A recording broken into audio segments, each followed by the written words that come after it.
Hi, ഞാൻ സുധാ മഴമേഘമാണ്. നിങ്ങൾക്ക് എല്ലാവർക്കും സുഖമല്ലേ? ഇവിടെ ഞങ്ങൾക്കും സുഖമാണ്. അപ്പോൾ ഇന്നത്തെ ഡിഷ് എന്താന്ന് വെച്ച് കഴിഞ്ഞാല് ചെള്ളിപ്പൊടിയും മാങ്ങയും വഴുതിനിങ്ങയും കൂടിയിട്ടാണ് ഞാനിവിടെ വെക്കാൻ പോണത്.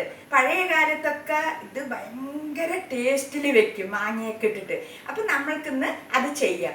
ഞങ്ങൾ ലുലു മാളില് എറണാകുളത്ത് പോയപ്പോൾ അവിടെ അത് വൃത്തിയായിട്ട് അതിൻ്റെ കാലും തലയും എല്ലാം വൃത്തിയായി കളഞ്ഞിട്ട് അവിടെ കണ്ടിട്ടുണ്ടായിരുന്നു, പാക്ക് ചെയ്തിട്ട്. അത് കണ്ടപ്പോൾ എന്തായാലും അത് നമ്മൾക്കൊന്ന് വാങ്ങിച്ചാലോ തോന്നിയിട്ട് വാങ്ങിച്ചിട്ട് വന്നതാണ്. അപ്പം ഞാൻ ആ ഡിഷ് എങ്ങനെയാണ് ചെയ്യുന്നതെന്ന് കാണിച്ചു തരാം. അപ്പോൾ നമ്മൾക്ക് ഇതിന് ആവശ്യമുള്ള സാധനങ്ങൾ എന്തൊക്കെയാണെന്ന് വെച്ച് കഴിഞ്ഞാൽ, ആദ്യം തന്നെ ചെള്ളിപ്പൊടി വൃത്തിയായിട്ട് കഴുകി വെച്ചിരിക്കുകയാണ്. പിന്നെ അതിനുശേഷം നമ്മൾക്ക് മാങ്ങ, ഞാൻ പച്ച മാങ്ങ ഒരെണ്ണം കിട്ടിയപ്പോൾ അതെടുത്തിട്ടുണ്ട്.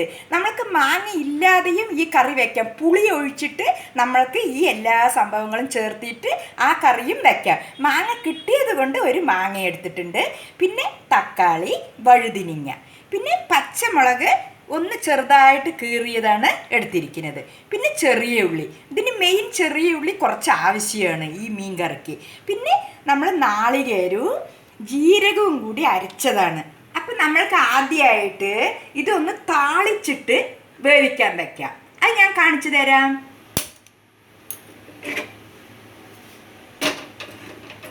ചട്ടി നന്നായി ചൂടായ ശേഷം നമുക്ക് താളിച്ച് കൊട്ടാം. ചട്ടി നന്നായിട്ട് ചൂടായിട്ടുണ്ട്. നമ്മൾക്കിതിലോട്ട് ഓയിൽ ഒഴിച്ചു കൊടുക്കാം. എണ്ണ നന്നായിട്ട് ചൂടായിട്ടുണ്ട്. നമ്മൾക്കിതിലേക്ക് കടുകിട്ട് കൊടുക്കാം.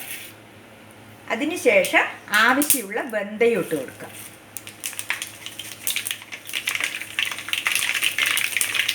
കടുകൊക്കെ നന്നായിട്ട് പൊട്ടിയിട്ടുണ്ട്. അതിനുശേഷം നമ്മൾക്ക് ഈ ചെറിയ ഉള്ളി അരിഞ്ഞത് ഇട്ട് കൊടുക്കാം. പിന്നെ അതിലേക്ക് 3-4 പച്ചമുളക് മുറിച്ചത് ഇട്ട് കൊടുക്കാം. ഇതൊന്ന് നന്നായിട്ട് വഴറ്റിയെടുക്കട്ടെ. അതിന് ശേഷം മറ്റുള്ളത് ചെയ്ത് കാണിക്കാം. അപ്പം നമ്മുടെ ഉള്ളിയൊന്ന് പാകത്തിന് മൂത്ത് വന്നിട്ടുണ്ട്. ഒരുപാട് മൊരിയൊന്നും വേണ്ട, ഈ പാകത്തിന് മതി. ഇതിലേക്ക് നമ്മൾക്ക് ഈ ചെള്ളിപ്പൊടി ഉണ്ടല്ലോ, അതൊന്ന് ഇട്ട് കൊടുക്കാം.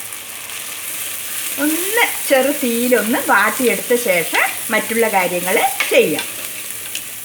ആ ചെറു തീയിൽ ആ എണ്ണയിലൊന്ന് ഈ ചെള്ളിപ്പൊടി മീന് അതിലൊന്ന് വാട്ടുമ്പോഴാണ് നല്ല രുചിയും മണവും ഉണ്ടാവുക. മണം വരാൻ തുടങ്ങിയിട്ടോ? അതെയോ, ചെള്ളിപ്പൊടിയുടെ മണം. പിന്നെ നമ്മൾ ലുലുന്ന് വാങ്ങിച്ചതായത് കൊണ്ട് ആ മീൻ നല്ല ഫ്രഷാണ്. അതിൻ്റെ ഒരു ടേസ്റ്റ് ഒരു പ്രത്യേകത തന്നെയാണല്ലോ. അപ്പം നമ്മൾക്ക് ഇതിലേക്ക് ഇനി മസാലകൾ ഇട്ട് കൊടുക്കാം. നമ്മൾക്കിതിലേക്ക് ആവശ്യത്തിനുള്ള മുളക് പൊടി, പിന്നെ മല്ലിപ്പൊടിയാണ്. അതിനുശേഷം മഞ്ഞൾപ്പൊടി, ഇതും കൂടെ ഇട്ടിട്ട് നന്നായിട്ടൊന്ന് മൂപ്പിച്ചെടുക്കാം. ഇനി ഇതിലേക്ക് നമ്മൾക്ക് അടുത്തതായിട്ട് ഈ തക്കാളിയും ഈ മാങ്ങയും കുറച്ച് വെള്ളവും കൂടെ ഒഴിച്ചിട്ട് ആവശ്യത്തിന് ഉപ്പ് ഇട്ടിട്ട് നമുക്ക് വേവിച്ചെടുക്കാം. ഇതൊന്ന് വേകട്ടെ. ഒന്ന് തുറന്ന് നോക്കട്ടെ. നന്നായിട്ടൊന്ന് തിളച്ച് വന്നിട്ടുണ്ട്. നമ്മൾക്കിത് 1 മിനിറ്റ് ഒന്ന് വേവിക്കാം. അത്രയും സമയം മതി, ഒരുപാട് സമയം വേകേണ്ട ആവശ്യമില്ല. ഒന്നുകൂടി അടച്ചു വെക്കാം.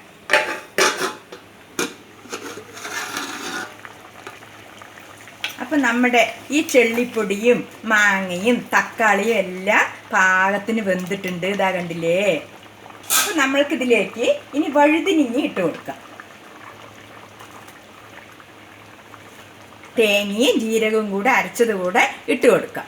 പിന്നെ നമ്മൾക്ക് ആവശ്യത്തിന് വെള്ളമൊക്കെ ഒഴിച്ച് നമ്മൾക്ക് ആ ഗ്രേവി ഒന്ന് പാകമാക്കി എടുക്കാം. ചോറൊക്കെ കഴിക്കുമ്പോൾ അതെ അതെ, ചാറൊക്കെ വേണമല്ലോ. പിന്നെ ഈ ചാറ് ഒഴിച്ചുണ്ടുമ്പോഴാണല്ലോ ആ ചോറിനൊരു ടേസ്റ്റ്. ഭയങ്കര ടേസ്റ്റ് ആയിരിക്കും. എന്തായാലും നിങ്ങളൊക്കെ ഒന്ന് ചെയ്ത് നോക്കൂ കേട്ടോ. അത് ചെയ്യാത്തവരാണെങ്കിലും ഒന്ന് ചെയ്ത് നോക്കുക. അത്രയും ടേസ്റ്റ് ആയിരിക്കും. ഞാൻ ഉപ്പൊന്ന് നോക്കട്ടെ. ശകല ഉപ്പ് വേണം, ഞാൻ അതുകൂടി ഇട്ട് കൊടുക്കട്ടെ. അപ്പം നമ്മൾക്കിതൊന്ന് ഇളക്കിയിട്ട് തിളയ്ക്കാൻ വെക്കാം. നന്നായിട്ട് ഈ വഴുതിനിങ്ങ ഒരുപാട് സമയം വേകുമൊന്നും വേണ്ട. അപ്പം നമ്മൾക്കൊന്ന് ഇതിനെ തിളപ്പിച്ചെടുക്കാം. അടച്ചു വെക്കാം. അപ്പം നമ്മൾക്ക് വഴുതിനിങ്ങ ഇട്ട ശേഷം തിളച്ചോന്നൊന്ന് നോക്കാം. നന്നായിട്ട് തിളച്ചിട്ടുണ്ട്. അപ്പം ഇനി 1 മിനിറ്റ് കൂടെ ഇരിക്കട്ടെ. അപ്പം നമ്മുടെ കറി ആയോന്നൊന്ന് നോക്കിയാലോ. കറിയൊക്കെ പാകത്തിന് വെന്ത് കിട്ടിയിട്ടുണ്ട്. നിങ്ങൾ വിചാരിക്കും എന്താ ഈ വഴുതിനിങ്ങിൻ്റെ കളർ ഇങ്ങനെ വെള്ളയാണ് എന്ന്, വെന്തിട്ടില്ല എന്നൊക്കെ വിചാരിക്കും. പക്ഷേ ഈ ചൂട് ചാറിലത് ഇരുന്ന് കഴിഞ്ഞാൽ കുറച്ച് സമയം കൊണ്ട് നന്നായിട്ട് സെറ്റായി കിട്ടും. അപ്പോൾ നമ്മൾക്ക് ഇതിലോട്ട് കറിവേപ്പില കൂടി ഇട്ട് കൊടുക്കാം. നമുക്ക് ഗ്യാസും ഓഫാക്കാം. ചെള്ളിപ്പൊടിയും മാങ്ങയും വഴുതിനിങ്ങയും കൂടിയിട്ടുള്ള കറി റെഡിയായിട്ടുണ്ട്. അപ്പം നിങ്ങളിത് ചെയ്ത് നോക്കുമല്ലോ. എന്നിട്ട് കമൻറ്റിലൂടെ അഭിപ്രായങ്ങളൊക്കെ പറയുക. എന്തായാലും ഈ കറി കൂട്ടി ഭക്ഷണം കഴിച്ചാലേ കുറച്ച് കൂടുതൽ ചോറുണ്ടെന്ന കാര്യം ഉറപ്പാണ്. അതെ അതെ അതെ, അത്രയും ടേസ്റ്റാണ് ഈ ചെളിപ്പൊടിയും മാങ്ങയും കൂടിയിട്ടുള്ളത്. എല്ലാവരും ട്രൈ ചെയ്യുക. നമ്മൾക്ക് അഥവാ മാങ്ങ ഇല്ല എങ്കിൽ മാങ്ങ പൗഡറും വാങ്ങിക്കാൻ കിട്ടും. അത് ഇട്ടിട്ട് നമുക്ക് ഇതുമാതിരി കറി വെക്കാം. അപ്പോൾ ഇവിടെ എല്ലാം സിമ്പിളാണ്.